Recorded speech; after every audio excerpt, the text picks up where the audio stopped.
জীৱনলৈ অহা দুখ কষ্ট তাৰণা আদিৰ প্ৰতি খ্ৰীষ্টীয় বিশ্বাসীজনৰ মনোভাৱ কেনেকুৱা হোৱা উচিত?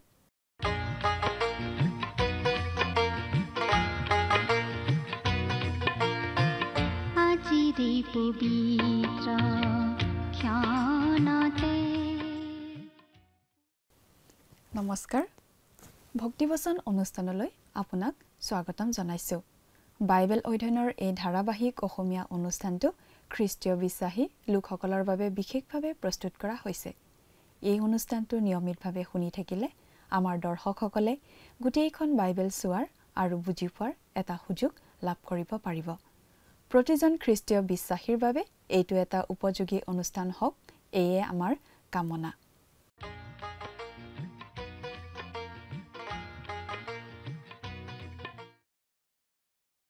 প্ৰিয় দৰ্শক, আমি এতিয়া বাইবেলৰ নতুন নিয়ম খণ্ডৰ থিছলনিকীয়া বিলাকলৈ লিখা প্ৰথম পত্ৰ বা চমুকৈ প্ৰথম থিছলনিকীয়া পুস্তকখন অধ্যয়ন কৰি আছোঁ।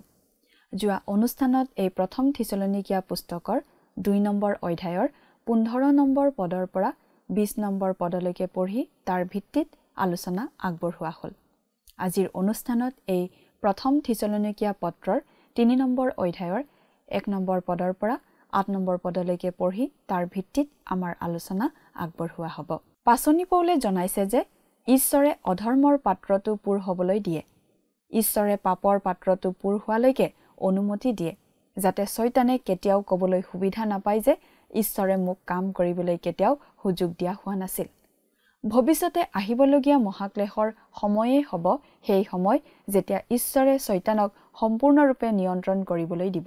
পৌলে কৈছে যে যেতিয়া প্ৰভু যীশুখ্ৰীষ্টই তেওঁৰ মণ্ডলীক লৈ যাবলৈ আহিব, তেতিয়া পৌলে আশা কৰা এটা মহান কথা এয়ে হ'ব যে তেওঁ সেই লোকসকলক প্ৰভুৰ লগত দেখাৰ সুযোগ পাব, যিসকলক তেওঁ প্ৰভুৰ ওচৰলৈ লৈ গৈছে। তেওঁ খ্ৰীষ্টৰ ওচৰলৈ লৈ অহা থিছলনিকীৰ বিশ্বাসীসকল তেওঁৰ বাবে আনন্দৰ বিষয় আছিল, এই পৃথিৱীতো আৰু ইয়াৰ পিছতো। আমি নিজকে সুধি চোৱা উচিত, এনেকুৱা কোনোবা এজন স্বৰ্গত থাকিবনে যিজন আমাৰ ওচৰলৈ আহি আমাক ধন্যবাদ দিব আমি তেওঁক ঈশ্বৰৰ বাক্য প্ৰদান কৰাত অংশ লোৱাৰ বাবে। খ্ৰীষ্ট যীশুৱে এদিন তেওঁৰ মণ্ডলীক এই জগতৰ পৰা উঠাই লৈ যাব। সেই সময়লৈ আগ্ৰহেৰে বাট চাই থকাটো আমাৰ বাবে এক আচৰিত আশা। প্ৰথম থিছলনিকীয়া পত্ৰখনৰ সকলোতকৈ গুৰুত্বপূৰ্ণ বিষয়বস্তুটো হৈছে খ্ৰীষ্টীয় মণ্ডলীৰ ৰেপচাৰ, আৰু দ্বিতীয় থিছলনিকীয়া পত্ৰৰ মূল বিষয়বস্তু হৈছে খ্ৰীষ্টৰ প্ৰকাশ, অৰ্থাৎ তেওঁৰ ৰাজ্য প্ৰতিষ্ঠা কৰিবলৈ পৃথিৱীলৈ তেওঁৰ পুনৰাগমন। পাচনি পৌলে থিছলনিকীয়াসকলক শিকাই দিয়া এই মতবাদবোৰৰ ব্যৱহাৰিকতাৰ কথালৈ আমি মন কৰা উচিত। এই বিষয়বস্তুখিনি আচলতে আমাৰ জীৱনৰ সৈতে জড়িত হ'ব লাগিব আৰু এই কথাবোৰ আমাৰ ব্যৱহাৰিক জীৱনত প্ৰভাৱ পেলাব লাগিব। প্ৰভু যীশুখ্ৰীষ্টৰ আগমন আমাৰ বাবে হ'ব লাগে শুদ্ধিকৰণকাৰী আশা। এই কথাটোৱে আমাৰ জীৱন সলনি কৰিব, আমাৰ জীৱনশৈলীক প্ৰভাৱিত কৰিব। যদি প্ৰভু যীশুখ্ৰীষ্টই তেওঁৰ মণ্ডলীক পৃথিৱীৰ পৰা উঠাই নিবলৈ আগতীয়াকৈ অহা বিষয়টোৱে আমাৰ জীৱনত কোনো প্ৰভাৱ পেলোৱা নাই, তেন্তে আমি কথাটো সঁচাকৈয়ে বিশ্বাস কৰিছোঁ নে নাই তাত সন্দেহৰ অৱকাশ থাকে। কথাবোৰ অধিক বহলাই চাবলৈ আহকচোন। এতিয়া আমি মূল আলোচনাটোৰ মাজলৈ আগবাঢ়ি যাওঁ। প্ৰিয় শ্ৰোতা, আজি আমি এই প্ৰথম থিছলনিকীয়া পুস্তকৰ 3 নম্বৰ অধ্যায়ৰ পৰা অধ্যয়ন আৰম্ভ কৰিব খুজিছোঁ। আশা কৰোঁ আপুনি আপোনাৰ বাইবেলখন মেলি লৈছে। আমি বাইবেলৰ পৰাও পাঠ কৰি যাম আৰু যিমান পাৰোঁ সহজ সৰলভাৱে আলোচনা আগবঢ়াবলৈ চেষ্টা কৰিম। এই প্ৰথম থিছলনিকীয়া পুস্তকখনৰ বিশেষ বিষয়টো হৈছে খ্ৰীষ্টীয় মণ্ডলীৰ উত্তোলন, অৰ্থাৎ খ্ৰীষ্টই যে তেওঁৰ বিশ্বাসী লোকসকলক এই পৃথিৱীৰ পৰা উঠাই লৈ যাব সেই বিষয়টো। আনহাতে দ্বিতীয় থিছলনিকীয়া পুস্তকখনৰ মূল বিষয় হৈছে খ্ৰীষ্টৰ প্ৰকাশ, অৰ্থাৎ এই পৃথিৱীত তেওঁৰ ৰাজ্য স্থাপন কৰি ন্যায় শাসন চলাবলৈ যে প্ৰভু যীশু স্বৰ্গৰ পৰা নামি আহিব সেই কথা। এই দুয়োটা অতি গুৰুত্বপূৰ্ণ তাত্ত্বিক বিষয়। কিন্তু পাচনি পৌলে থিছলনিকীত থকা খ্ৰীষ্টীয় বিশ্বাসীসকলক এই কথাবোৰ অতি ব্যৱহাৰিক দৃষ্টিভংগীৰে ব্যাখ্যা কৰিছে। দৈনন্দিন জীৱনৰ সাধাৰণ কাম কাজবোৰৰ সৈতে এই তত্ত্বৰ যে বিশেষ সম্বন্ধ আছে সেই কথাটো প্ৰকাশ পাই উঠিছে। এই বিষয়ে আজিও নানা ধৰণৰ আলোচনা বিলোচনা চলি থাকে। বিভিন্ন পণ্ডিতে নিজৰ নিজৰ মত, নিজৰ নিজৰ ব্যাখ্যা দাঙি ধৰে। কিন্তু আমি প্ৰায়ে দেখিবলৈ পাওঁ যে এই গুৰুত্বপূৰ্ণ বিষয়বোৰ গৈ গৈ ওপৰঞ্চি বিষয় যেনহে হৈ পৰে। যীশুখ্ৰীষ্টৰ দ্বিতীয় আগমনৰ বিষয়টো লৈ মানুহৰ মাজত নানা ধৰণৰ যুক্তি তৰ্ক, আলোচনা বিলোচনা আদি হয় ঠিকেই, কিন্তু দৈনন্দিন জীৱনৰ বাবে ইয়াৰ কোনো অৰ্থ নোহোৱা যেন হৈ পৰে। তেওঁলোকে এনেকুৱা কথা নকয় যিবোৰ এই জীৱনৰ সৈতে জড়িত কৰিব পাৰি, আমাৰ দৈনন্দিন জীৱনৰ সৈতে। কিন্তু পাচনি পৌলে যিদৰে শিকাইছিল সেই শিক্ষা আছিল সম্পূৰ্ণ বেলেগ ধৰণৰ। এতিয়া আমি যিটো অধ্যায়ৰ অধ্যয়ন আৰম্ভ কৰিম, অৰ্থাৎ তৃতীয় অধ্যায়টোৰ মূল বিষয় হৈছে খ্ৰীষ্টৰ পুনৰাগমন আমাক পবিত্ৰ বা শুদ্ধ কৰাৰ আশা। খ্ৰীষ্টৰ পুনৰাগমনৰ চিন্তাটোৱে আমাৰ জীৱন সলনি কৰিব, আমাৰ ধৰণকৰণ, চলন ফুৰণত প্ৰভাৱ পেলাব। যদিহে খ্ৰীষ্টীয় মণ্ডলীক এই পৃথিৱীৰ পৰা তুলি লৈ যাবলৈ যীশুখ্ৰীষ্ট যে অচিৰেই আহিব, এই কথাটো আমি মনত ৰাখোঁ, তেন্তে আমাৰ জীৱন পৰিৱৰ্তিত হ'বই। এই চিন্তাটোৱে যদিহে আমাৰ জীৱনত কোনো ধৰণৰ প্ৰভাৱ নেপেলায়, তেনেহ'লে আমি এই কথা বিশ্বাস কৰা লোকেই নহয়। অৰ্থাৎ খ্ৰীষ্ট যে আমাক নিবলৈ আহিব, সেই কথাটো আমি বিশ্বাস নকৰোঁ। এইটো অপ্ৰিয় হ'লেও সত্য যে যদিহে প্ৰভু যীশুৰ পুনৰাগমনৰ চিন্তাটোৱে আমাৰ জীৱনত কোনো প্ৰভাৱ নেপেলায়, তেনেহ'লে আমি আচলতে সেই কথাটো সঁচা বুলি বিশ্বাস নকৰোঁ বুলিহে চিনাকি দিয়া হ'ব। এই কথাটো আমাৰ বাবে এটা তত্ত্ব বা দৰ্শন মাত্ৰ হৈ থাকিব। কিন্তু প্ৰভু যীশুৱে আমাক লৈ যাবলৈ পৃথিৱীলৈ উভতি আহিব বুলি যদি আমি সঁচাকৈ বিশ্বাস কৰোঁ, তেন্তে আমাৰ জীৱন সলনি হ'বই। এই কথাটোৱে আমাৰ জীৱনত প্ৰভাৱ পেলাবই। এই বিষয়টো আচলতে এই প্ৰথম থিছালনিকিয়া পুস্তকখনৰ মূল বিষয়। এই বিষয়টো আমি গোটেই 3 নম্বৰ অধ্যায় আৰু 4 নম্বৰ অধ্যায়ৰ 12 নম্বৰ পদলৈকে পাম। এতিয়া বাইবেলৰ পৰা পাঠ কৰি দিছোঁ। প্ৰথম থিছালনিকিয়া 3 নম্বৰ অধ্যায়ৰ প্ৰথম পদ। তাৰ কাৰণে আমি আৰু সহিব নোৱাৰি আথেনী নগৰত অকলেই থাকিবলৈ ভাল দেখি পাচনি পৌলে থিছালনিকিলৈ আহিবলৈ খুব ইচ্ছা কৰিও আহিব পৰা নাছিল। গতিকে তেওঁ আথেনী নগৰতে অকলে থাকি তিমথিয় আৰু লগতে খুব সম্ভৱ চিল আৰু লুক আৰু আন আন বিশ্বাসী ভাই কিছুমানক থিছালনিকিলৈ পঠিয়াইছিল। তাৰ কাৰণে এই দৰকাৰী শব্দ দুটাই এই অধ্যায়টোক পাচনি পৌলে আগতে কৈ থকা কথাখিনিৰ লগত সাঙুৰি দিছে। সেই কথাখিনিনো বাৰু কি? সেইটো হৈছে থিছালনিকিয়াৰ খ্ৰীষ্টীয় মণ্ডলীত বিৰাজ কৰা মধুৰ সম্বন্ধৰ কথা, পৰিয়ালৰ লোকৰ মাজত থকা সম্বন্ধৰ নিচিনা। পাচনি পৌল সেই মণ্ডলীৰ ভাই ভনীসকলৰ কাৰণে মাতৃসদৃশ আছিল, পিতৃসদৃশো আছিল আৰু আপোন ভাইৰ নিচিনা আছিল। তেওঁলোকৰ আগত খ্ৰীষ্টৰ শুভবাৰ্তা ঘোষণা কৰি তেওঁৱেই তেওঁলোকক খ্ৰীষ্টলৈ আনিছিল। তেওঁ তেওঁলোকক অতিশয় ভাল পাইছিল। তেওঁ এই বুলিও কৈছে যে প্ৰভু যীশুৰ পুনৰাগমনৰ সময়ত প্ৰভু যীশুৰ আগত নিজৰ নিজৰ পুৰস্কাৰ গ্ৰহণ কৰিবলৈ খ্ৰীষ্টীয় বিশ্বাসীসকল গোট খোৱাৰ সময়ত তেওঁলোকেই তেওঁৰ বাবে আনন্দ আৰু গৌৰৱৰ বিষয় হ'ব। পাচনি পৌলে থিছালনিকিয়াৰ ভাই ভনীসকলৰ মাজত মাত্ৰ কিছুদিন থাকি সেই ঠাই এৰি আহিব লগা হৈছিল। কিন্তু শাৰীৰিকভাৱে আঁতৰি থাকিলেও তেওঁৰ মনটো তেওঁলোকৰ লগত আছিল আৰু তেওঁলোকৰ মাজলৈ যাবলৈ খুব ইচ্ছা কৰিছিল। তেওঁ কেইবাবাৰো যাবলৈ ইচ্ছা কৰিও যাব পৰা নাছিল, কাৰণ শয়তানে বাধাৰ সৃষ্টি কৰিছিল। তেওঁ থিছালনিকি খুব খৰখেদাকৈ এৰি থৈ আহিব লগা হোৱাত কিছুমান দৰকাৰী আৰু গুৰুত্বপূৰ্ণ বিষয় ভালদৰে বুজাই দিয়াৰ সুবিধা তেওঁ পোৱা নাছিল। সেইবাবেও তেওঁ তেওঁলোকৰ মাজলৈ উভতি যাব খুজিছিল। তেওঁ তেওঁলোকৰ ভৱিষ্যতৰ বিষয়েও চিন্তিত হৈ আছিল। তেওঁ তেওঁলোকক সান্তনা দিব বিচাৰিছিল। মুঠতে তেওঁলোকৰ প্ৰতি থকা প্ৰেমৰ ভাৱ তেওঁৰ চিঠিখনত প্ৰকাশ পাইছে। প্ৰেম মানে কেৱল এটা ভাল পোৱাৰ ভাৱ নহয়, বা মনটো এনেই অলপ ভাল লগাটো নুবুজায়। প্ৰেমে সদায় আনৰ ভাল হোৱাটো কামনা কৰে। আনৰ প্ৰতি এনেদৰেই প্ৰেম প্ৰকাশ কৰা হয়। যদিহে আপুনি কোনো লোকক প্ৰেম কৰে, তেন্তে সেই লোকৰ হিতৰ কথা, মংগলৰ কথাই আপুনি চিন্তা কৰিব আৰু প্ৰয়োজন হ'লে আনকি সেই লোকজনৰ কাৰণে নিজৰ জীৱন বিপন্ন কৰিবলৈও কুণ্ঠাবোধ নকৰিব। নহয়নে বাৰু? 2 আৰু 3 নম্বৰ পদ। সেইবোৰ ক্লেশত তোমালোকৰ কোনেও যেন চঞ্চল নহয়, এই কাৰণে তোমালোকক সুস্থিৰ কৰিবলৈ আৰু তোমালোকৰ বিশ্বাসৰ কথাত তোমালোকক আশ্বাস দিবলৈ খ্ৰীষ্টৰ শুভবাৰ্তাত ঈশ্বৰৰ পৰিচাৰক আমাৰ ভাইজি তিমথিয় তেওঁক তোমালোকৰ ওচৰলৈ পঠাইছিলোঁ, কাৰণ আমি ক্লেশৰ নিমিত্তে নিযুক্ত হৈছোঁ, ইয়াক তোমালোকে নিজে জানা। তেওঁলোকৰ প্ৰতি পৌলৰ বিশেষ চিন্তা থকা কাৰণেই তেওঁ নিজে আহিব নোৱাৰি তিমথিয়ক তেওঁলোকৰ ওচৰলৈ পঠিয়াইছিল। তেওঁ তিমথিয়ক খ্ৰীষ্টৰ শুভবাৰ্তাত ঈশ্বৰৰ পৰিচাৰক আমাৰ ভাই এই বুলি কৈছে।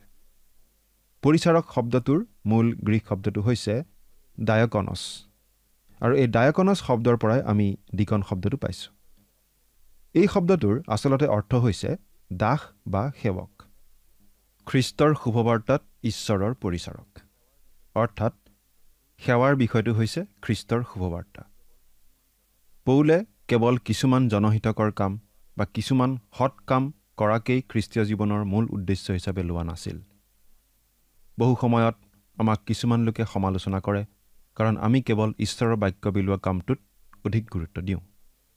কিন্তু এই কামটোৱেই আচলতে মুখ্য কাম। সামাজিক দিশত বেছি গুৰুত্ব নিদিয়াৰ কাৰণে আমাক কোনো লোকে সমালোচনা কৰিব পাৰে। কিন্তু আমি এটা কথা মনত ৰখা উচিত, মুখ্য কামটো হৈছে ঈশ্বৰৰ বাক্যৰ পৰিচৰ্যা। পৃথিৱীৰ সকলো ঠাইতেই আমি এটা কথা লক্ষ্য কৰোঁ যে ঈশ্বৰৰ বাক্য সঠিক ৰূপে যদি ঘোষণা কৰা হয়, তেনেহ'লে বাকী জনহিতকৰ কামবোৰো সুকলমে হয়।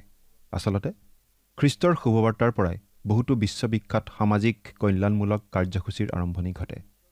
অৰ্থাৎ খ্ৰীষ্টৰ শুভবাৰ্তাটো মূল বিষয়, বাকীবোৰ আপোনা আপুনি হয়।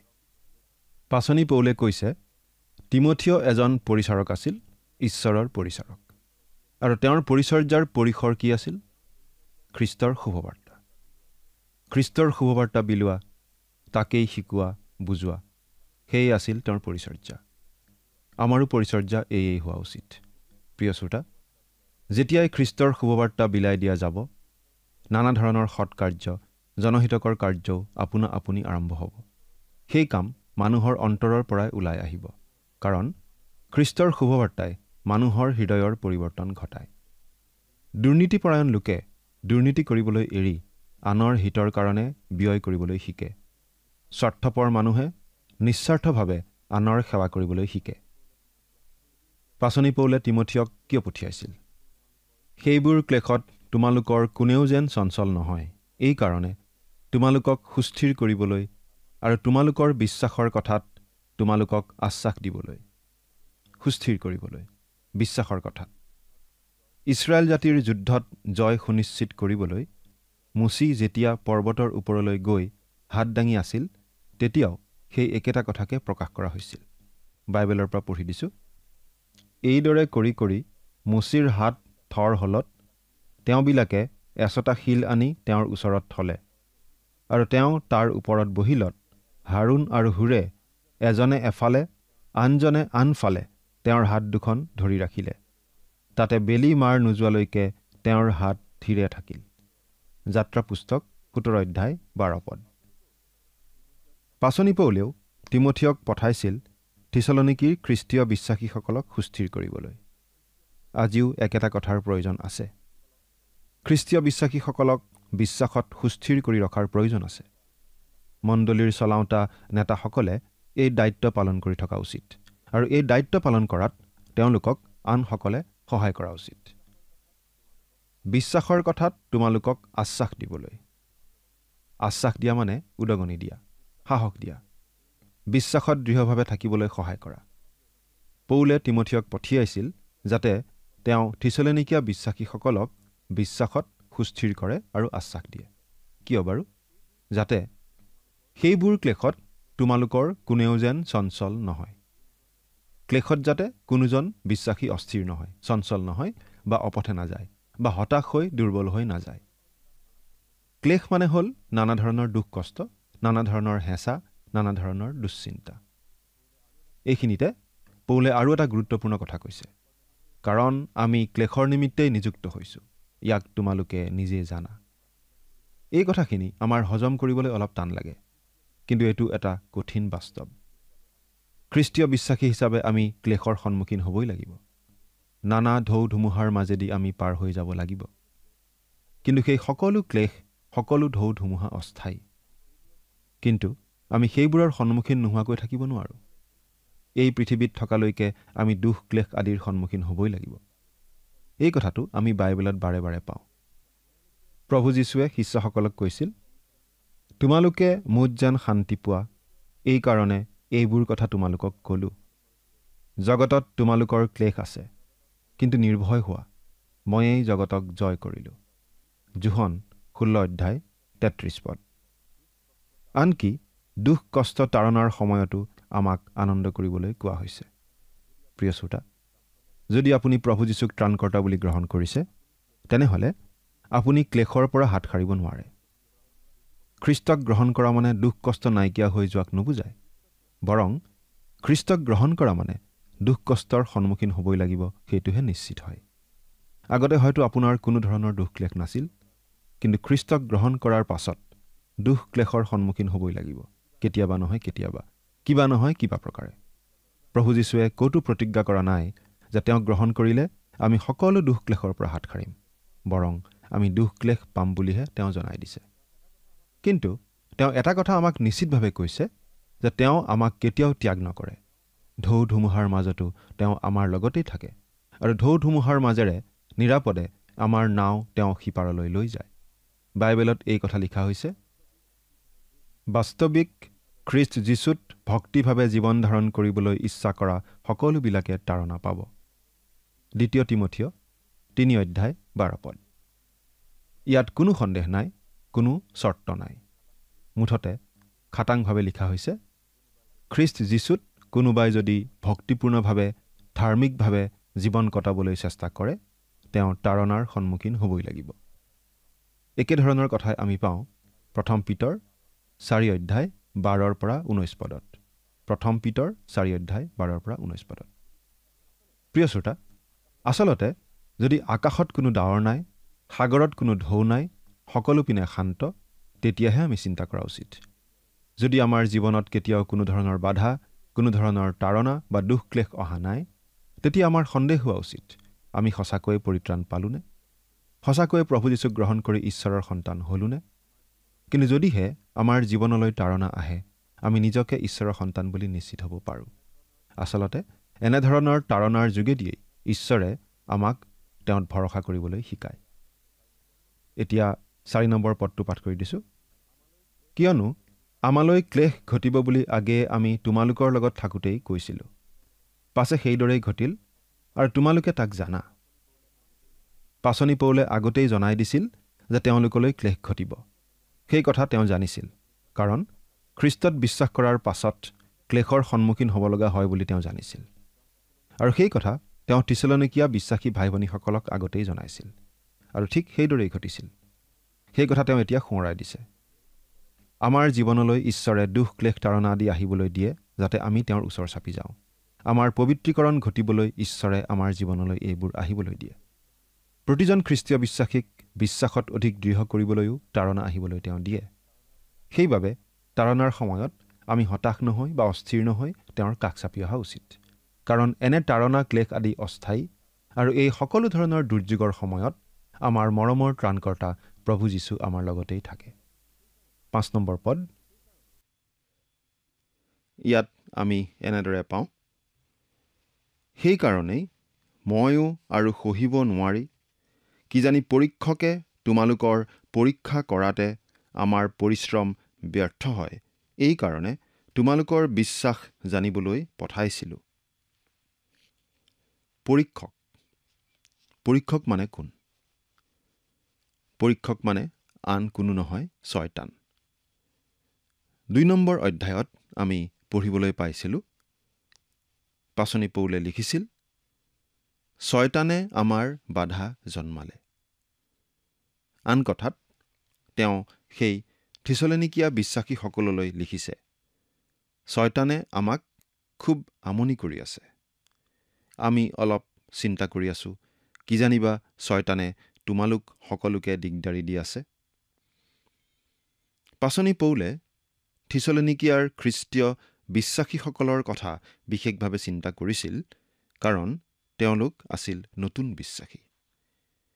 তেওঁলোক আত্মিকভাৱে বেছি পৰিপক্ক হোৱাই নাছিল। গতিকে শয়তানে তেওঁলোকৰ মাজত খেলিমেলি লগাব পাৰে বুলি তেওঁ ভয় কৰিছিল। আচলতে ক্লেশ তাৰণা আদিৰ সময়তেই আমাৰ খ্ৰীষ্টীয় বিশ্বাস প্ৰকৃত বিশ্বাস হয় নে নহয় সেই কথাটো প্ৰকাশ পায়। প্ৰকৃত খ্ৰীষ্টীয় বিশ্বাসীজনে সকলো ধৰণৰ ক্লেশ সকলো ধৰণৰ তাৰণাৰ মাজতো বিশ্বাসত থিৰে থাকিব পাৰে। এতিয়া আমি পাঠ কৰি দিব খুজিছোঁ 6 নম্বৰ আৰু 7 নম্বৰ পদ একেলগে। ইয়াত এনেদৰে পাওঁ, কিন্তু এতিয়া তিমথিয়ই তোমালোকৰ তাৰ পৰা আমাৰ ইয়ালৈ আহি তোমালোকৰ বিশ্বাস আৰু প্ৰেমৰ কথা আৰু আমি যিদৰে তোমালোকক দেখিবলৈ বৰ ইচ্ছা কৰোঁ, তোমালোকেও যে সেইদৰে আমাক দেখিবলৈ বৰ ইচ্ছা কৰি আমাক সদায় ভালমতে সুঁৱৰি আছা, এই সকলোৰ সুসংবাদ আনিলত, হে ভাইবিলাক, আমি তোমালোকৰ বিশ্বাসৰ দ্বাৰাই আমাৰ সকলো দুখ আৰু ক্লেশত তোমালোকৰ বিষয়ে সান্তনা পালোঁ। তিমথিয়ই থিছলনিকিৰ পৰা আহি পাচনি পৌলক সকলো খবৰ জনালেহি। থিছলনিকিৰ খ্ৰীষ্টীয় বিশ্বাসীসকলৰ বিষয়ে খুব ভাল কথা তেওঁ জনালে। অৰ্থাৎ তিমথিয়ৰ পৰা পাচনি পৌলে থিছলনিকিৰ খ্ৰীষ্টীয় বিশ্বাসীসকলৰ বিষয়ে ভাল কথা শুনিবলৈ পালে। তেওঁলোকৰ বিশ্বাস আৰু প্ৰেমৰ কথা শুনিবলৈ পালে। তেওঁলোকৰ ওচৰলৈ যাবলৈ পৌলে যেনেকৈ খুব হাবিয়াস কৰি আছে, তেনেকৈ পৌলক লগ পাবলৈ তেওঁলোকেও খুব ইচ্ছা কৰি থকা বুলি তেওঁ শুনিবলৈ পালে। তেওঁলোকৰ বিষয়ে এই সুসংবাদ শুনি নানান দুখ ক্লেশৰ মাজতো তেওঁ অন্তৰত সান্তনা পালে বুলি ইয়াত জনাইছে। যাক আমি ভাল পাওঁ, তেওঁৰ ভাল খবৰ শুনিলে আমাৰ আনন্দ লাগিবই। আমি নিজৰ দুখ কষ্টও পাহৰি যাওঁ যেতিয়া আমি ভালপোৱাজনৰ বিষয়ে কিবা সুসংবাদ পাওঁ, নহয়নে বাৰু? এতিয়া 8 নম্বৰ পদটো পঢ়ি দিছোঁ। কিয়নো এতিয়া যদি তোমালোকে প্ৰভুত থিৰে আছা, তেনেহ'লে আমি জিলো। আমি জিলো মানে বাৰু পাচনি পৌলে কি বুজাইছে? আমি জিলো মানে তেওঁ বুজাব খুজিছে যে তেওঁলোকে এতিয়া খ্ৰীষ্টীয় বিশ্বাসী হিচাপে জীৱন উপভোগ কৰিব পাৰে। ইয়াত আচলতে যদি শব্দটো যিহেতু বুলি লিখিলেহে অধিক অৰ্থবহ হ'ব। যিহেতু তোমালোকে প্ৰভুত থিৰে আছা। আনকি দুখ ক্লেশৰ সময়তো আমি আমাৰ জীৱন উপভোগ কৰিব পাৰিছোঁ, কাৰণ তোমালোক প্ৰভুত থিৰে আছা বুলি আমি গম পালোঁ। পাচনি পৌলে ঠিক এনেকুৱা এটা ভাৱ ইয়াত প্ৰকাশ কৰিছে। প্ৰভুত থিৰে থকা মানে খ্ৰীষ্টীয় বিশ্বাসত থিৰে থাকি প্ৰভু যীশুতেই ভৰসা কৰি অলৰ হৈ থকাকেই বুজা যায়। যদিহে আমি প্ৰভু যীশুত থিৰে থাকোঁ, আমি আমাৰ খ্ৰীষ্টীয় জীৱন প্ৰকৃত অৰ্থত উপভোগ কৰিব পাৰোঁ, আনকি নানাবিধ দুখ তাৰণাৰ সময়তো। সাধু পিতৰে এই কথাকেই এনেদৰে লিখিছিল 1 পিতৰ 4 নম্বৰ অধ্যায়ৰ 12 আৰু 13 নম্বৰ পদত। পাঠ কৰি দিছোঁ। হে প্ৰিয়বিলাক, তোমালোকৰ পৰীক্ষাৰ অৰ্থে তোমালোকৰ মাজত যি জুই জ্বলিছে, সেয়ে তোমালোকলৈ অসম্ভৱ ঘটনা ঘটিছে বুলি তাৰ বিষয়ে তোমালোকে আচৰিত নামানিবা। বৰং যি পৰিমাণে খ্ৰীষ্টৰ দুখ ভোগৰ সহভাগী হৈছা, সেই পৰিমাণে আনন্দ কৰা, যেন তেওঁৰ গৌৰৱ প্ৰকাশিত হোৱা কালত তোমালোকে আনন্দেৰে উল্লাস কৰিব পাৰা। প্ৰিয় শ্ৰোতা, যদিহে আপুনি খ্ৰীষ্টত আশ্ৰয় লৈছে, আপোনাৰ পৰাজয় নাই। যদিহে আপুনি কিবা ক্লেশৰ সন্মুখীন হৈছে, সেয়াও আপোনাৰ লাভৰ কাৰণেহে, আপোনাৰ ভালৰ কাৰণেহে। এই বিষয়ে আপুনি নিশ্চিত হৈ থাকিব পাৰে। এই জগতত দুখ ক্লেশ আছেই। খ্ৰীষ্টত বিশ্বাস কৰা লোকজনেও এই দুখ ক্লেশৰ মাজেৰেই পাৰ হ'ব লাগে, কিন্তু তেওঁৰ লগত অনবৰতেই খ্ৰীষ্ট থকাত তেওঁ দুখ কষ্টৰ মাজতো আনন্দ কৰিব পাৰে। কিন্তু এই জীৱনৰ অন্ত পৰিলে কোনো ধৰণৰ দুখ ক্লেশৰ সন্মুখীন আমি হ'ব লগা নহ'ব, যদিহে আমি খ্ৰীষ্টত আশ্ৰয় লৈছোঁ, কাৰণ খ্ৰীষ্টত আশ্ৰয় লোৱা প্ৰতিজন লোকেই স্বৰ্গত স্থান পাব বুলি বাইবেলত লিখিছে। এই গৌৰৱময় সুখ শান্তিৰে ভৰা অনন্তকলীয়া জীৱন আপুনি বাৰু উপভোগ কৰিবলৈ পাবনে? এবাৰ ভাবি চাওকচোন। ঈশ্বৰে আপোনাক আশীৰ্বাদ কৰক।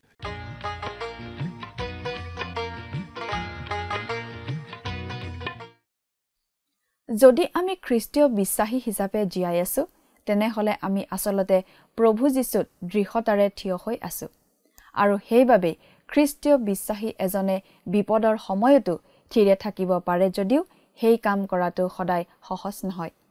এই বিষয়ে পাচনি পিতৰেও লিখিছিল যে আমাৰ জীৱনলৈ যদি কিবা তাৰণা অথবা কোনো ধৰণৰ অগ্নিময় পৰীক্ষা আহে, তেনেহ'লে সেইটো কিবা নাভূত নাশ্ৰুত অদ্ভুত কথা বুলি ভাবিব নালাগে, কাৰণ সেইবোৰৰ যোগেৰে প্ৰভুৰ মহিমাহে প্ৰকাশ পাব। গতিকে সেই কথা মনত ৰাখি আনন্দিত হোৱাহে উচিত। খ্ৰীষ্টীয় বিশ্বাসী হিচাপে আমি হেৰুৱাবলৈ একো নাই। আমাৰ কিবা অসুবিধা হ'লেও সেয়া আমাৰ ভালৰ বাবে ঈশ্বৰে হ'বলৈ দিয়ে। সেই কথাৰ ক্ষেত্ৰত আমি সদায় নিশ্চিত হ'ব পাৰোঁ ঈশ্বৰৰ বাক্যৰ আধাৰত। প্ৰিয় দৰ্শক, আজিলৈ আমাৰ অনুষ্ঠানটো ইমানতে সামৰণি মাৰিব খুজিছোঁ। পৰৱৰ্তী অনুষ্ঠানত আপোনালোকক পুনৰ লগ পোৱাৰ আশা ৰাখিছোঁ। সামৰণি মৰাৰ আগতে আহকচোন আমি খন্তেক সময় প্ৰাৰ্থনাত মূৰ দিওঁ। সৰ্বশক্তিমান দয়ালু পিতৃ ঈশ্বৰ, প্ৰভু তোমাক ধন্যবাদ দিছোঁ। যি সুন্দৰ সময় প্ৰভু তুমি আমাক প্ৰত্যেককে যোগাই দিলা তাৰ বাবে। বিশেষকৈ পিতৃ সময়তে প্ৰাৰ্থনা কৰিছোঁ তোমাৰ চৰণত। তোমাৰ যি পবিত্ৰ বাক্য আমি অধ্যয়ন কৰিলোঁ আৰু এই অনুষ্ঠানটি চাই থকা প্ৰতিজন দৰ্শকসকলৰ ওপৰত তোমাৰ আশীৰ্বাদ, তোমাৰ অনুগ্ৰহ প্ৰভু তুমি দান কৰিবা। প্ৰভু, আজি যি বাক্য তেওঁলোকে শিকিলে, এই বাক্যৰ যোগেদি তেওঁলোকে নিজৰ জীৱনত যাতে তাক ব্যৱহাৰ কৰি প্ৰভু সেইমতে যাতে চলিবলৈ পাৰিব আৰু সম্পূৰ্ণৰূপে তোমাক যাতে ভৰসা ৰাখিব পাৰিব, তেনে আশীৰ্বাদ প্ৰভু তুমি দান কৰিবা। আৰু বাধ্যতা হৈ নিজৰ জীৱনটো যাতে শুদ্ধ পথত পৰিচালিত কৰিব পাৰিব, তেনে প্ৰভু তুমি সহায় কৰা আৰু তেওঁলোকৰ সকলো প্ৰয়োজনসমূহ তুমি পূৰণ কৰিবা। এই সকলো যাচনা মহান ত্ৰাণকৰ্তা প্ৰভু যীশু খ্ৰীষ্টৰ নামত অৰ্পণ কৰিছোঁ। আমেন।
প্ৰিয় শ্ৰোতা দৰ্শক, আশা কৰোঁ ভক্তিবচন অনুষ্ঠানটি উপভোগ কৰি আপোনাৰ নিশ্চয় ভাল লাগিছে। এই বিষয়ে আপোনাৰ মতামত জানিব পাৰিলে আমি নথৈ আনন্দিত হ'ম।